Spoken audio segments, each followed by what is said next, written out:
This is Pre-Calculus Concept 10a, inverse functions. We're going to learn how to verify and find inverse functions. And we've got 5 boxes. Box 1 is a definition from your book. If you have two functions and you compose them and your result is x, regardless of whether you do f of g of x or g of f of x, if you get the same outcome x, you've discovered two functions that are inverses of each other. We're going to have a new notation for inverse functions. It's a f with a little -1. Looks like an exponent. It is not an exponent though. So it's f with a superscript -1. We read that as f inverse. Alright, so our main statement here then is that if you have f of f inverse of x, you get x. And if you switch it around and do f inverse of f of x and you also get x, then you've discovered inverse functions. Alright, box 2 is an example, actually two examples. On the left here you have two functions, and it should be pretty obvious that they're inverses of each other. One function f adds 7 to your input, and another function g subtracts 7 from your input. Those are kind of opposite operations. Should make a lot of sense. If you want to verify that they are in fact inverses of each other, you need to show the composition in both directions. So f of g of x would look like g of x plugged in to f.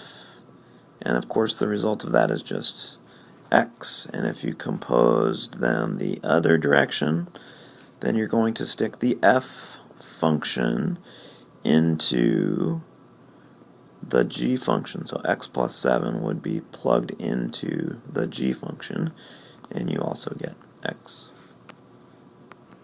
Okay, maybe not quite as obvious in the second example. If I compose f of g of x, then my job is to write the f function, but plug in g, which is this function, and then simplify it all out. And when I do that, I get 4x plus 2 minus 2 all over 4, which is 4x over 4, which is x. Okay. And again, it's important to compose the functions in both directions. So I'd also have to do g of f of x. I'll skip ahead. And we'll see that the composition the other direction also leads to x. So in both examples, f of g of x and g of f of x both lead to x. That means that f and g in each individual example are inverses.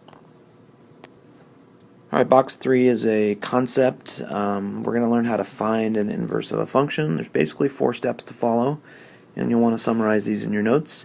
Kind of an important series of steps for finding the inverse of a function. So we're going to start off by getting out of function notation. You're going to replace f of x with y. You're going to swap the x's and y's in your equation, and then you're going to solve for the new y. Finally, your new y is going to be that inverse function, so you're going to go back to function notation, but this time you're going to write it as f inverse of x.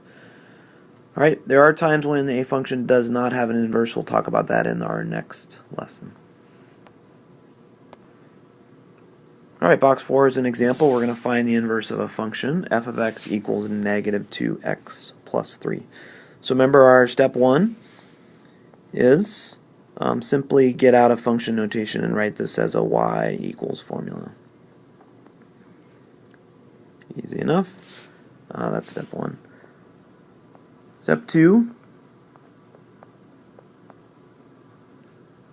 we're going to swap our x and y. So we're basically copying our equation exactly as is, but replacing x with y and y with x.